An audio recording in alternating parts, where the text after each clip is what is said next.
Na mtazamaji, hujambo na karibu. Natumai wikendi yako inakuendea vyema popote pale unapotegea Majira ya EBN wikendi. Hii leo ikiwa ni Jumamosi ya tarehe 4 mwezi ukiwa ni ule wa 11 mwaka wa 2023. Kuna baadhi ya taarifa mtazamaji ambazo zimeweza kugonga vichwa vya habari hii leo kuhusiana na mvua ambazo zinazidi kushuhudiwa katika sehemu tofauti nchini. Lakini mtazamaji, hebu tutazamie katika taarifa zetu ambazo tumeweza kuandalia. Jina langu ni Belinda William na karibu. Huku mvua kubwa zikiendelea kushuhudiwa katika maeneo tofauti nchini, zaidi ya wakulima 100 katika kijiji kimoja huko kaunti ya Homa Bay wanakadiria hasara baada ya mimea yao iliyokuwa shambani kusombwa na maji kutokana na mvua kubwa iliyonyesha hapo jana. Kulingana na chifu wa eneo hilo, wenyeji wengi wameachwa bila makao na sasa anawataka viongozi wa kaunti hiyo kuwanusuru waathiriwa hao.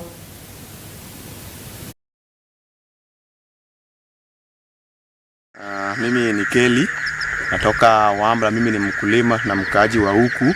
Tunafanya ukulima wa nyanya, mboga, na kazi ya ukulima ndio tunafanya kama youth, na ndio imetuajiri. Na sasa kulingana na mvua ya jana, ilinyesha sana, mto ikafurika, ikaenda na kila kitu. Sasa tumekwama, tujui tuende wapi. Sasa kitu tunajaribu kuomba mtu anaweza tusaidia tupate hizo vifaa za kulima kama hiyo, ama pesa inaweza tusaidia tusonge mbele. Juu saa hii hakuna kitu imebaki, kila kitu imeenda.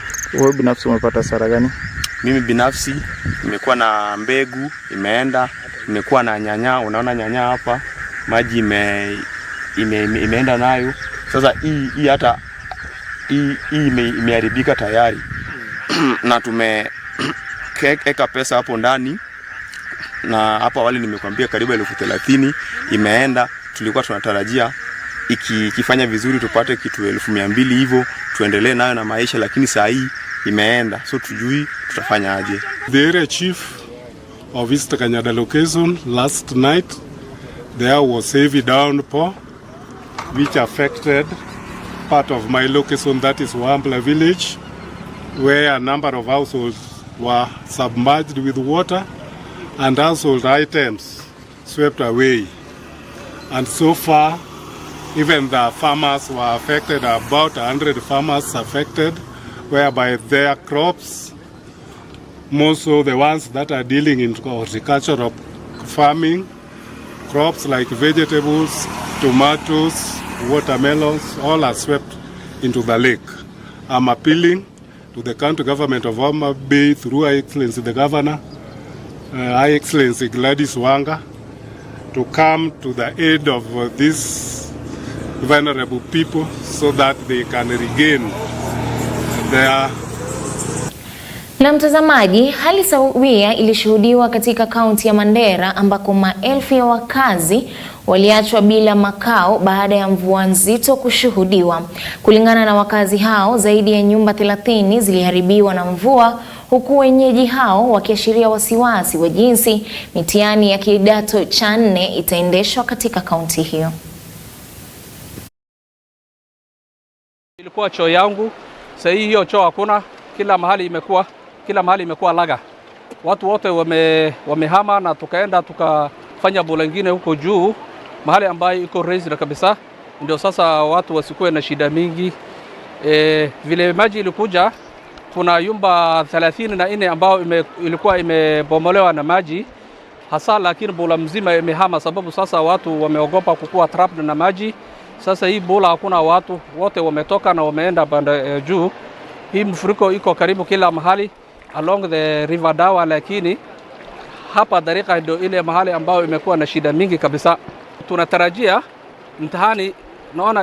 mtihani kufika kwa mashule itakuwa shida, na vile juzi ilikuwa wakati wa KCPE pia tunaona kama mtihani italetwa na ndege, lakini je, watoto watafika shule namna gani? Itakuwa shida sababu hii maji yote, kuna mabaki, kuna family kadhaa ambao wamebaki huko ndani na watoto wao, ili wafanye mtihani lazima itabidi wavuke.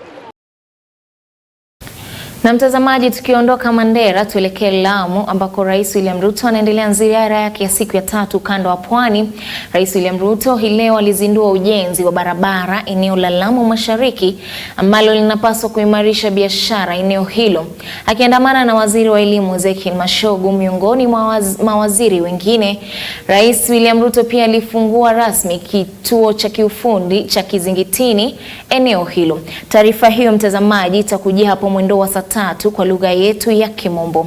Na tukiangazia taarifa nyingine ni kuwa baraza la magavana na muungano wa madaktari KMPDU nchini wameafikiana makubaliano ya kuwapandisha madaktari cheo, huku magavana wakikubaliana kutenga fedha zaidi ya kuajiri madaktari wa kutosha. Wakizungumza katika kaunti ya Tharaka Nithi, Gavana Mudhomi Njuki na katibu mkuu wa KMPDU Davji Atela wamesema kuwa wanashughulikia malalamishi ya madaktari, huku wakipanga mikutano tofauti ili kuafikiana na kutia kikomo swala la mgomo wa madaktari za mara kwa mara. Acknowledge that the role that the KMPDU is playing currently in Kenya is more or less working on a relationship with the counties who have the biggest health force for the health sector.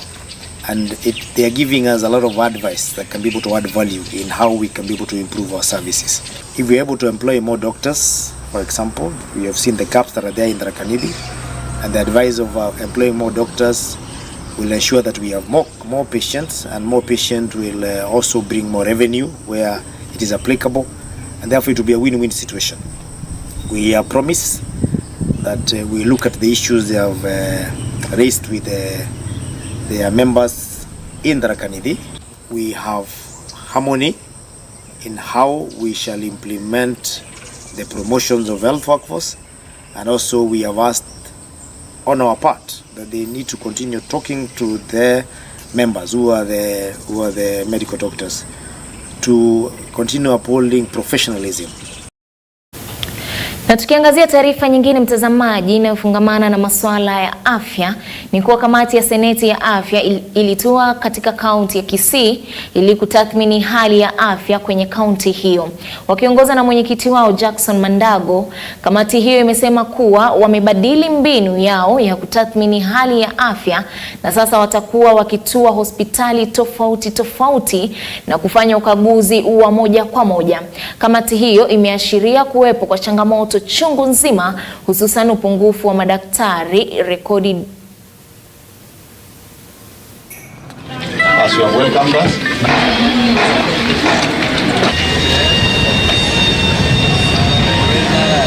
We know Kisii County Referral Hospital some 1 year, 2 years back was not only able to supply their own oxygen, but they were also able to supply to nearby facilities and counties. We would want to urge the county government to go back to that, to make sure that oxygen facility is working. We've been, of course, the pharmacy and the stores, and we have noted that there is a serious challenge of record keeping. In a pharmaceutical store and in our pharmacies, whenever you don't keep records, that definitely tells you that there will be a challenge in terms of supply of drugs. But there are areas we have noted that are offering exceptional service. One of the best places we have visited, and I think amongst the counties we have visited as a committee, is a mortuary. You can't believe the services that are being offered in that mortuary. In fact, you can only compare the services we get from the private homes that are run in Nairobi. Our job is to oversight the executive. We are not adversarial. We don't come here to make noise. We just want to look, observe. I now have a reason as the Senator of Kisii County to persuade the national government to give us more money. Kwanza nimefurahishwa na mambo ya hifadhi ya mili katika chumba cha kuhifadhi mili. Ningependa kuwapongeza sana kwa kazi ambayo inaendelea pale. Pili, akina mama ambao wanajifungua mtindo huu si wa kwanza. Tukiwa kaunti ya Nyamira tulishuhudia idadi chache mno za kina mama ambao wanajifungua. A few challenges have been observed, and more importantly about blood transfusion, that the blood that we transfuse here is actually screened in Nairobi. So if you are able to go to Nairobi and help us get a regional screening center in this area, as a county we'll be able to appreciate. It's at the oncology clinic. The doctors there, the oncologists there told us that they are not giving chemo, and everybody knows that cancer is a disease now that is very widespread across our country and even internationally. And I think the Kisii County government should work on seeing to it that we start chemo session. Kwingineko mtazamaji, naibu gavana wa kaunti ya Laikipia Ruben Kamori amehimiza tume ya ugavi wa mapato nchini CRA kuongeza ugavi wa mapato katika kaunti ili kulainisha shughuli za maendeleo kwa Wakenya. Kamori aliongeza kuwa kaunti zingine zinapokea mapato zaidi ikilinganishwa na kaunti zingine, hatua inayochochea kulemaza mipango za maendeleo. Kuna wakati tunafanyanga census. Laikipia county tunasema tuko 592,000.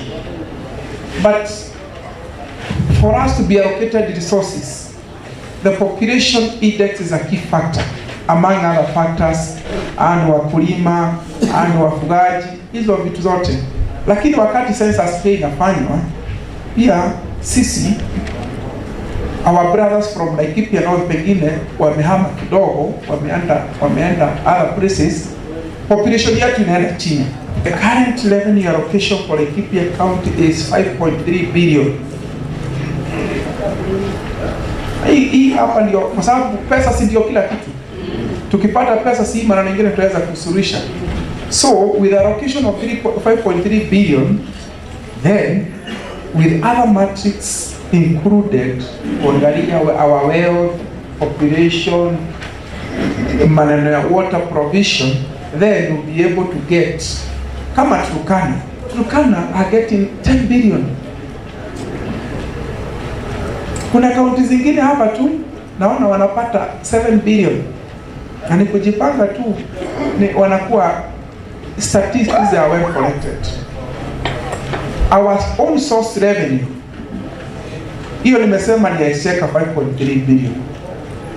Ile ambayo tunapata sisi wenyewe kama last year performance, na ni county ambayo tumejingangana kabisa, we collected 1.1 billion.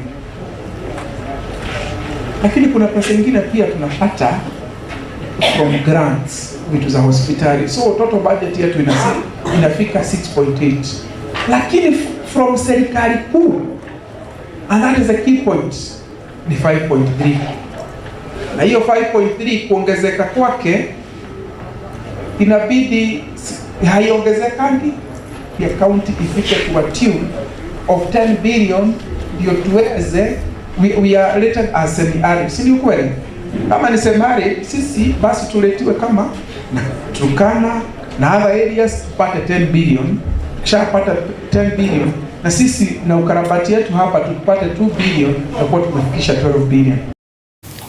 Na familia moja huko Embu inalilia serikali kuingilia kati na kuwasaidia baada ya wao kufurushwa kutoka kwa nyumba ya serikali ya kaunti hiyo wakati huu wa mvua kubwa. Kwa mujibu wa Alois Karioki mwenye umri wa miaka 50, mke wake anafanya kazi katika hospitali ya Embu Level 5 na alipewa nyumba hiyo miaka 4 iliyopita, na sasa wasimamizi wa makazi hayo wamewatimua bila sababu yoyote. Mkewe Jocelyn Kagendo amesisitiza kuwa hakuna sababu ya kutosha ya familia yake kutimuliwa kutoka kwenye makazi hayo, kwani hajakosa kulipa kodi ya shilingi 1,000 kila mwezi kama walivyokubaliana. Wakati tuliambiwa hivyo, tuliambiwa tutoke kwa nyumba za serikali, hatuna payslip. Sisi tunalipa cash, tunalipa kwa bank. Yenye siku family account yao iko family. Na kila mwezi huwa tunalipa 1,000. Na tangu tuingie kwa hii nyumba hatunjawahi kosa kulipa hata mwezi mmoja hivi. Isipokuwa ni sijui ni hii mwezi tulikuwa tunaenda kulipa. Wakasema hapana, wanataka watu wenye wako na payslip. Saa hii niko na cheki iko kwa hapo kwa yao, niliwapelekea wakakataa. Ndio tunalipa kasi. Mwenye ako na payslip analipa hiyo 1,000, mimi nalipa. Tofauti ya hii 1,000 nalipa yangu kupeleka kwa banki, na huyu mwenye ako na payslip analipa. Ningetaka nielezewe tofauti ni nini? You are the one, mzazi wako akiwa mgonjwa na akuli, unamfindi na tube akuli, ako hapa nje ananyesewa, unaweza fikiria nje, hawataki kusikia, ndio hawataki kusikia, wanatoa vitu tu, wakirusanisa. Polisi hawakuwa na anything, walikuwa wamesimama hapo wakisema hiyo ni kazi wamepewa. Na sijawahi kosa kulipa hiyo nyumba, nalipanga every month, date 15 na Yesu kafika, nalipanga date 10. Yes.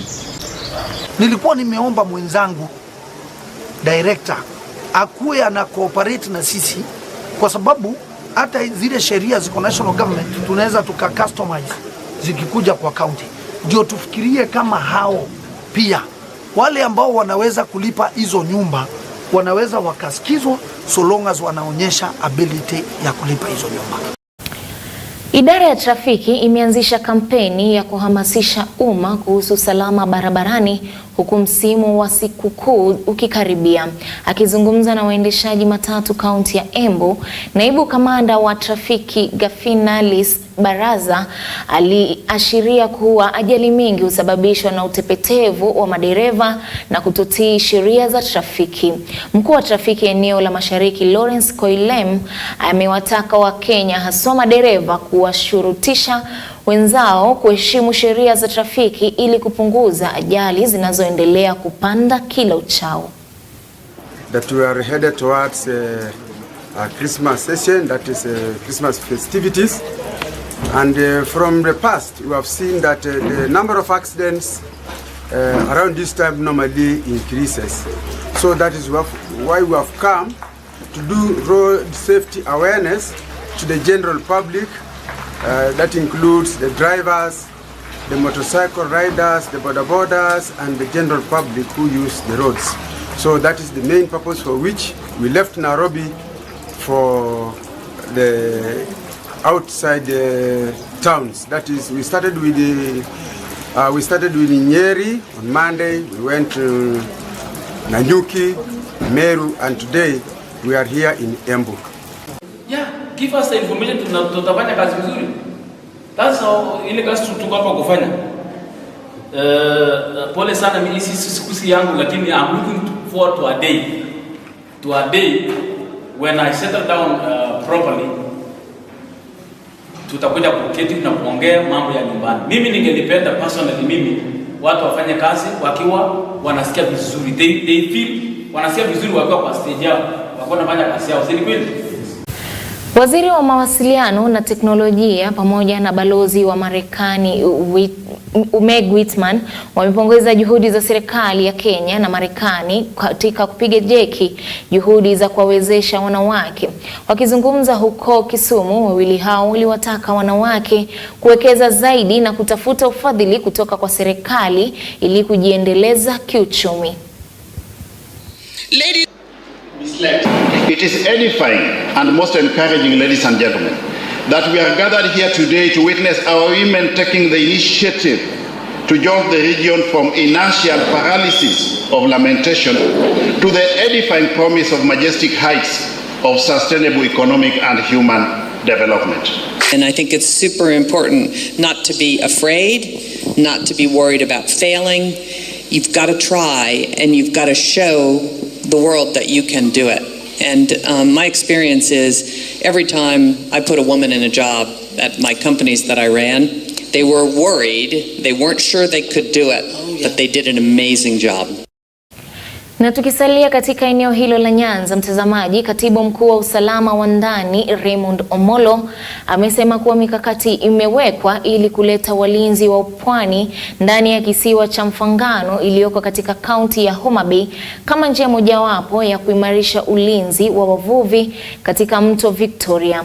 Omolo alisema kuwa uchumi wa bluu ndio kitega uchumi wa kaunti hiyo na kuwa hatua ya kuwaweka walinzi katika kisiwa cha Mfangano basi itasaidia kupunguza biashara haramu zinazoendelezwa katika ziwa hilo na kuchochea uchumi wa bluu katika eneo la Nyanza kunawiri hata zaidi. NAM is the lake. Na unasimamia hiyo mambo ya lake, and that is why apart from coming to help us build the school, we've come with you so that then you can reassure the people of Mfangano and by extension the people of Homa Bay on the programs that you have to support the blue economy. Now, one of the issues that the people of Mfangano asked the president to deal with is the issue of insecurity in the lake. Now, we have the Kenya Coast Guard Service that is under me, and we gave our commitment that we'll be establishing an additional point for the Coast Guard Service on the island.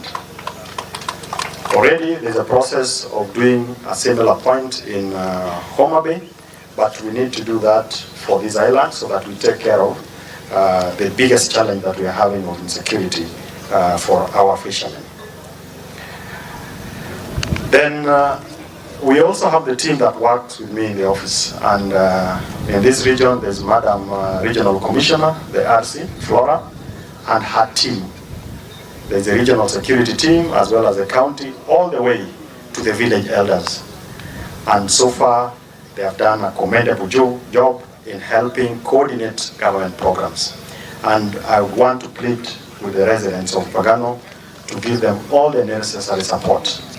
And that support, when you give us, we are giving you our word that we will deliver for you as directed by His Excellency President William Ruto. This year alone, under the administration of the President William Ruto, he has hired in excess of 56,000 teachers just to address the challenge or the issues on education. Tulikuwa hapa na rais na tunajenga fish landing sites hapa Wakula. Mnafurahi watu wa Wakula?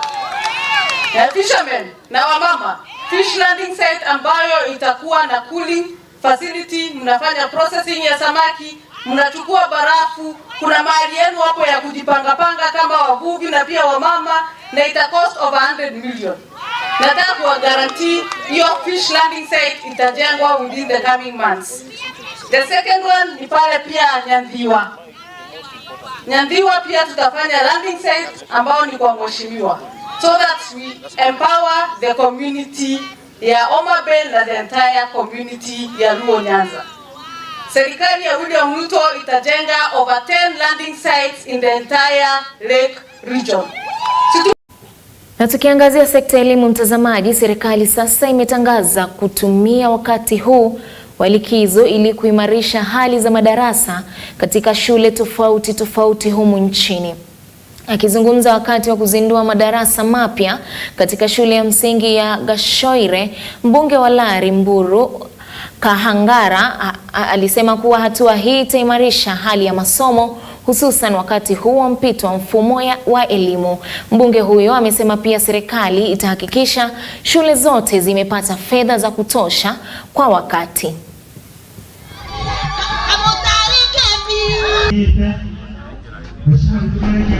Tumetoka sasa 844, tumefanya ya mwisho, tunaingia CBC. Na ndani ya CBC ni kumaanisha kwamba hata watoto, kwa sababu ya mabadiliko hayo, tunataka pia akirudi akiingia shule akute kwamba kweli kuna mabadiliko, na pia tunachukua nafasi hii kuwapa watoto wetu mahali pazuri ambapo wataweza kufanyia masomo yao, na kwa sababu serikali imeweza kuwashikilia kuleta walimu, kupeana pesa ya capitation. Na imani serikali yetu venye imekuwa ikifanya, na tumeweza kuwa tumechelewa, lakini kulingana na vile wamekuwa hapa mbeleni ni kwamba wanachelewa alafu pia wanatupea. Kwa hivyo hatuna shaka kwamba ati GSS ama hii capitation iko na challenge. Hakuna challenge tunaona mbele. isituongezea hiyo pesa ili kila mzazi aweze kuendelea kusomeza mtoto wake kwa shule. Serikali kuu kupitia katibu mkuu katika idara ya uhamiaji na huduma kwa wananchi Julius Bitok imetangaza mipango yake ya kufungua afisi za uhamiaji kwa wananchi katika kaunti ya Kericho. Akizungumza baada ya kukagua na kutathmini nafasi ambapo ofisi hizo zitajengwa, Bitok alisema kuwa serikali ya kitaifa imekwisha afikiana na ile ya kaunti ya Kericho kuanzisha ujenzi wa afisi hizo haraka upesi ili kuhakikisha kuwa harakati zote za ujenzi zinakamilika ifikiapo tarehe 1 mwezi wa Januari mwaka ujao ili kupisha shughuli za kuanza kuwahudumia wakazi wa Kericho. Hatua hiyo inalenga kupunguzia wenyeji wa Kericho safari za mara kwa mara hadi kaunti ya Kisumu na mji wa Eldoret katika kaunti ya Uasin Gishu katika harakati ya kutafuta huduma hizo.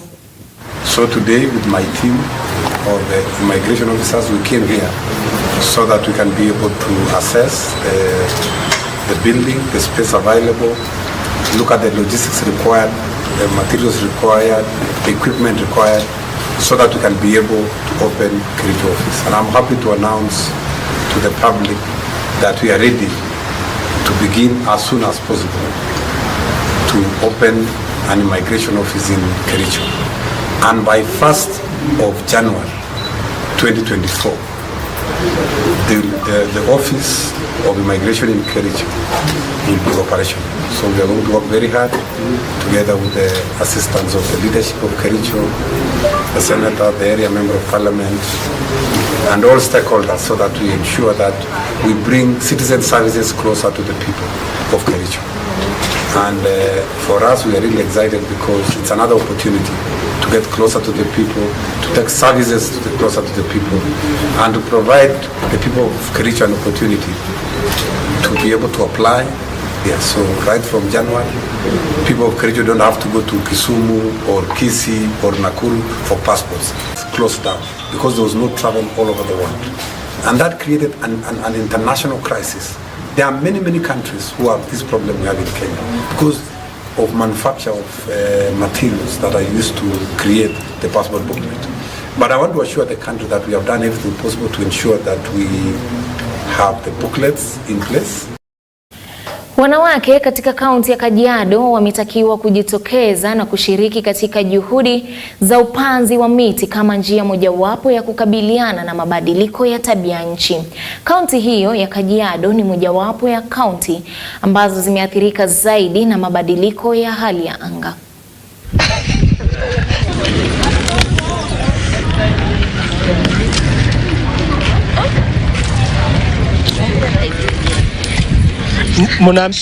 Sisi kama jamii ya Maa tunaelewa kuwa mama ama mtoto msichana ana pia ile uwezo wa kufanya kile ambacho kijana mvulana anaweza akafanya.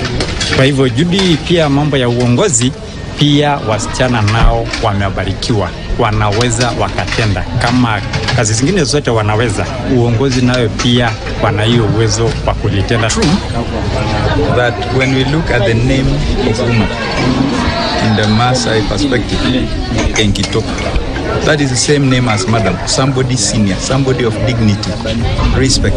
But anyway, somehow it has not been. But by the help of this focus, our women have been able to see their potential, have been able to recognize, because they already have it, except that they left it to be run by somebody because they believe somebody was better doing it than them. Wito wetu kwa jamii na nchi yetu kwa jumla ni kuhakikisha ya kwamba wamekubali ya kwamba sisi wenyewe kama binadamu. Na wafanyabiashara katika mji wa Kakamega wameashiria hofu ya kuambukizwa ugonjwa wa kipindupindu sawia na magonjwa mengine hatari, kwani usimamizi wa kaunti ya Kakamega umeshindwa kudhibiti taka zinazotupwa karibu na vyanzo vya maji. Wafanyabiashara hao wamesema kuwa malalamishi yao yamepuziliwa mbali kwa muda sasa, wakisema kuwa jambo hilo linaathiri pakubwa ukuaji wa biashara zao. Hebu tupate taarifa hiyo kwa kina. Ni lazima mpaka sisi mafundi tukitaka kubenefit lazima tuwe na vita na serikali ndio watusaidie. Takataka iko juu, maji yenye tunatumia iko chini. Hiyo inamaanisha uchafu ikitoka huko juu inateremka mpaka kwa maji. Na hiyo maji ndio tunatumia kwa hoteli, sisi wenyewe tunakunywa. Hii uchafu yenye iko hapa. Wakati jua inapowaka hata saa hizi nafikiri unasikia harufu yenye inatoka hapa ikituadhiri huko. Sasa sisi tunataka tuulize hata serikali kuu kuanzia iko hii account hii kitu yenye mnaleta hata health care hii yenye mnasema sijui universal health care. Tuko na dump site huko Rosterman na dump site sasa imekuja imetupwa hapa Masingo ambapo some of us tunatumia maji kutoka hapo chini Masingo hapo na wamekuja wamefanya kuwa dump site hapo. Naathirika kidogo katika hali ya afya kulingana na hii takataka ambayo iko hapa. Kuna inzi zimejaa katika hii takataka. Unapopakulia customer chakula kule kwa hoteli unapata hiyo meza imejaa na inzi na hizo inzi ni kubwa kubwa. So inafanya customer hawakuli hiyo chakula sana. Na mtazamaji, ni hayo tu ambao tulikuwa tumekuandalia kwenye meza yetu ya Majira ya EBN Weekendi. Nimekuwa wako Belinda William. Shukran sana kwa kuchagua runinga ya Ecclesia Broadcasting Network. Samia Dika atakuwa anaungana nawe hapo mwendo wa saa 3 kwa taarifa zetu nyingi zaidi kwa lugha ya Kimombo, na kutakia usiku mwanana.